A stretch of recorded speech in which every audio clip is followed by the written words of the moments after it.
Kan ada beberapa barang Samanthan yang ya mungkin kayak keris atau apa punyanya dia yang masih di sini, karena kan waktu pindahan kan bareng gitu kan, ke bawah gitu kan. Nah disitulah aku mengalami yang namanya. Jadi kelihatan tuh tiba-tiba dia berasa jauh terus hilang. Oh gitu ya. Makanya jadi aneh, tiba-tiba aja. Dijuluki Ratu Begal dan Ratu Ketek, Felin Chu, seorang pemain DJ, artis, dan juga pemain sinetron ini, di balik ketenarannya ternyata menyimpan cerita menyedihkan dan juga menyeramkan.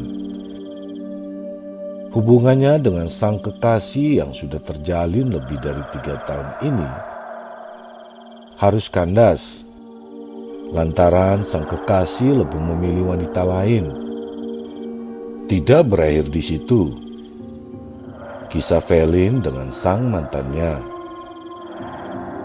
Felin justru banyak mengalami hal-hal gaib dan mistis saat kehilangan kekasihnya itu. Cobaan demi cobaan tiada hentinya, hingga akhirnya terkuak kenyataan sang mantan yang sangat Felin cintai itu ternyata bukan hanya menyakitkan hatinya saja, melainkan juga di balik semua penderitaan Felin sejak diputuskan, sang mantan menggunakan ilmu hitamnya untuk menyakitkan atau bahkan ingin membunuh Felin dengan guna-guna atau ilmu peletnya. Berikut kisah nyata menyeramkan tentang Felin Chu. Sebelum kalian menonton video ini, ada baiknya kalian subscribe dan tandai lonceng kalian agar aku bisa memastikan kalian selalu mendapatkan video-video terbaikku setiap harinya.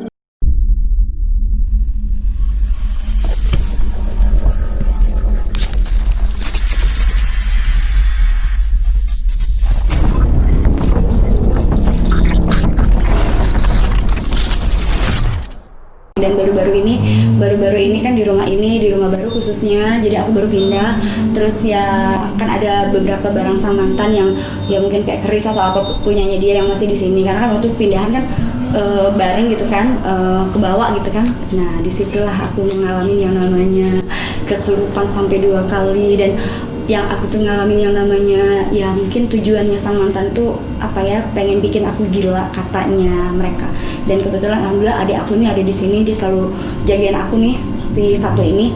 Makanya terus aku bilang, Dek, waktu itu sebelum kesurupan aku bilang gini, Dek, aku kok nggak enak ya Dek, aku bilang aku pengen diruqyah deh, kayaknya ada sesuatu hal di diri aku yang kayaknya nggak tahu nih, hati aku nggak tenang, aku nggak enak gitu kan. Akhirnya yaudah malam itu hujan-hujan aku nggak sadar, aku keluar ternyata. Terus keluar nggak tahu, nggak pakai sendal, untungnya pakai bajunya sopan, kalau enggak aduh mati kan, udah mau tidur soalnya waktu.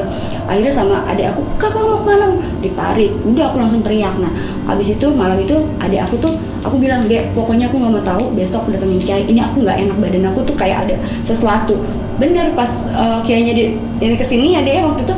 Terus ya udah pas nggak lama ceramah ngobrol-ngobrol, pas waktunya maghrib, menjelang maghrib, udah tiba-tiba aku udah berubah jadi siapa nggak tahu ya, iya. Dan itu sempat lama, sempat malam sampai security di sini datang juga akhirnya kan. Terus ini kenapa nggak, ya udah diobatin gitu. Nah dari situ terus aku ya udah, ternyata ya nggak tahu ya, dari kesurupan mungkin ditanyain atau apa, dan katanya sih adalah suaranya sang mantan yang apa sih namanya, masuk ke dalam aku. Jadi emang disuruhan sang mantan aku itu. Dan ketika itu juga akhirnya terus aku terus apa sih, hijrah dulu nih sama dia. Ayo deh, aku pengen, pokoknya masih nggak tenang tuh bang, pokoknya selama seminggu aku tuh di sini tuh nggak tenang. Terus akhirnya kita tuh pergi sampai ziarah ke Empang di Bogor. Aku ziarah terus tuh. Terus ketika aku pergi ke acara kibutnya Nika Ardila di Tangerang, terus aku ketemu teman aku, Fel, lo harus ketemu Bang Haji deh. Kenapa? Yaudah, lo harus ketemu. Nah di situ aku ketemu sama seorang Bang Haji yang zikir-zikir, pemimpin zikir yang di sana gitu kan, majelis zikir di sana, majelis zikirnya yang di daerah Tangerang. Dia ngeliat aku tuh sebenarnya dia mungkin udah tahu. Jadi dia cuma ngajak aku ngobrol-ngobrol. Terus tiba-tiba aku pusing. Terus, Felin, kamu ngerasain apa? Pusing, berat kepala aku. Aku bilang, oh gitu. Ya udah, dia senyum aja. Dia nggak mau aku tersinggung juga kan. Ya udah, sekarang gini aku obatin, mau sembuh gitu. Ya udah. Terus langsung diginiin, terus dipindahin ke asisten aku. Dan ternyata asisten, apa yang kamu rasain? Berat. Nah dari situ terus dipindahin lagi ke orang yang ada di situ, dia langsung jungkir balik gitu. Terus aku langsung, ya Allah kenapa bah?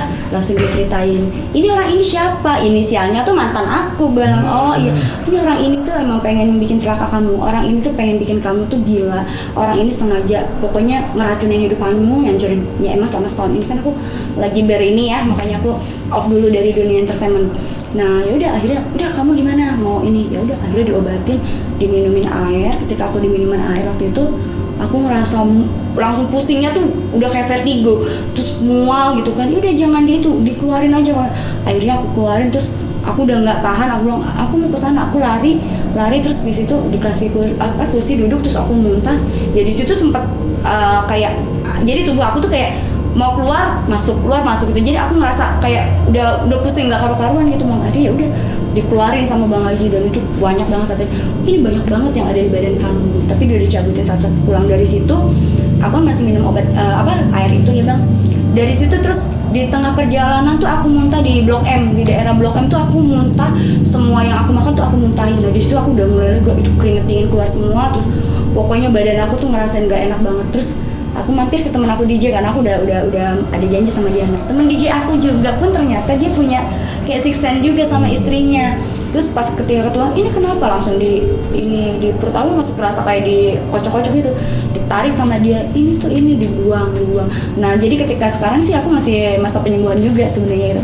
Kemarin aku sempat, pokoknya aura aku tuh udah yang serem, udah yang pokoknya ketika aku pulang ke sini tuh pokoknya orang ngeliat aku tuh kayak aneh gitu, karena emang kalau orang kena seperti itu emang seperti itu gitu. Jadi kayak ngelihat itu kayak gimana sih, aura aku tuh gelap gitu, mata aku pandangan aku tuh kosong gitu. Ini makanya udah sembuh. Dan aku ketika sekarang juga masih terapi sih, masih ke Abah Haji yang majelis zikir itu.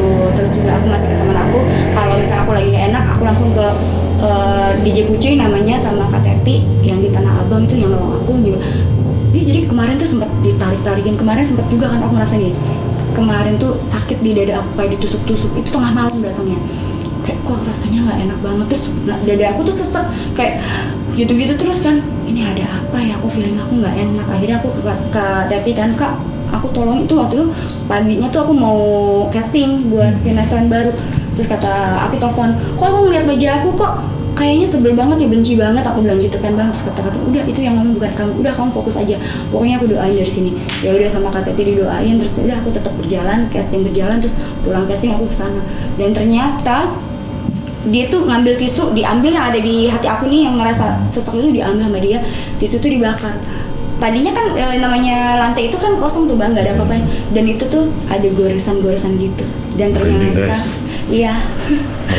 Dan ternyata goresan-goresan itu tuh banyak banget, dan emang aku lagi kayak jadi ada tuh kayak lagi disilat-silatin ya. Iya, dan itu ada aku foto, kata-kata udah dibuang, jangan diini, kamu nanti biar nggak keingetan gitu. Jadi aku lagi melawan, sekarang ini aku lagi melawan.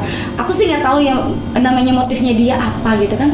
Padahal kan dia di sana sudah berbahagia dengan yang lain, dan aku menjalani hidup aku sendiri di sini dengan segala ya apalah yang aku rasain. Aku mencoba juga untuk tegar, tapi aku heran kenapa sih masih harus melakukan itu ke aku gitu kan. Ya udah kan yang memutuskan juga dia, bukan aku. Kalau aku kan aku bilang ya mau kamu kayak gimana pun kamu tetap aku tetap gitu kan, masih sayang aku ke kamu. Tapi dianya yang ngeblokir yang itu kan, memutuskan hubungan sendiri. Ya udah, terus aku pikir ya udah berarti kita udah selesai kan, dan dia yang mengakhirin. Tapi kenapa dia harus masih berbuat seperti itu ke aku juga bingung sampai sekarang. Tapi Velin pernah nggak hubungin via telepon? Iya, dan aku nggak ngasih tahu, cuman maksudnya aku pengen sempet nelfon dia gitu, tapi nggak pernah diangkat sama dia. Maksud aku cuma pengen ngomong, kamu tuh gimana sebenarnya, kan nggak ada keputusan juga dia mutusin aku apa enggak gitu loh sampai sekarang. Aku cuman kemarin aku sempat ngomong sama mantan driver aku bilang, tolong deh sampein maunya kayak, kata dia yaudah, dia cuma ngirim lagu relakan ku pergi kayak gitu kan. Oh berarti dia pengen pisah, ya udah. Tapi kenapa harus dia terus ngirimin yang seperti itu ya? Nah itulah, cuman dia aja sih yang, kalau mantan aku yang lain sih nggak pernah sih, nggak ada gitu. Jadi aneh aja. Apa mungkin udah dalam banget kali hubungannya ya? Aku sama dia ya, aku pikir tadinya juga mau ke arah yang serius, udah dalam banget, dan emang udah ada rencana mau menikah awalnya, tapi nggak tahu kenapa ya namanya mungkin bukan jodoh kali ya Bang. Dan kan bukan aku yang mutusin kan beliaunya sendiri. kalau aku sih masih terakhir aku WhatsApp dan SMS aku bilang ya udah pokoknya aku masih tetap nunggu kamu, terserah kamu mau kapan datang, aku tetap nunggu kamu. Tapi terus dia ngeblokir aku, ngeblok telepon aku semuanya, aku SMS ke dia. Jadi udah aku mikir apa sih nih orang ini gitu kan. Tapi ya sudahlah, berarti ini jawaban semua dari doa-doa aku yang selama ini aku minta sama Allah. Berarti dia nggak baik buat aku, dan emang ternyata terbukti dia lagi sama wanita lain. Dan ya sudahlah ya, hidup itu harus tetap dijalanin, harus tetap senyum, jangan galau dan jangan pernah nangis untuk seorang lelaki. Itu sih kalau aku. Ini diguna-guna udah berapa bulan, Pak? Udah lama sih bang, kan karena aku hubungan sama dia tuh kurang lebihnya hampir 3 tahun dan putus nyambung kan. Nah kan abang bayangin lah bang, 3 tahun hubungan gitu kan nggak mudah juga buat aku untuk ngelupainnya. Tapi kalau yang namanya cowok, ketemu cewek yang gimana aja ya udah. Tapi aku sih mikir gini, ya udahlah, mau aku bertahan sekuat apapun kalau emang dianya nggak mau, cuman aku aja yang bertahan dan cuman bertepuk sebelah tangan, nggak akan pernah jadi gitu. Jadi pikir ya udah, aku coba untuk menyibukkan diriku aja gitu sekarang. Gitu. Gak ada niatan ini ya, balas dengan gaib juga gitu ya? Enggak, kalau aku jujur, aku bukan tipikal orang yang harus aku balas. Cuman aku percaya satu hal, bahwa apa yang kita tanam tuh akan kita tuai, itu aja sih. Kalau aku kan menanamkan ketulusan sama dia.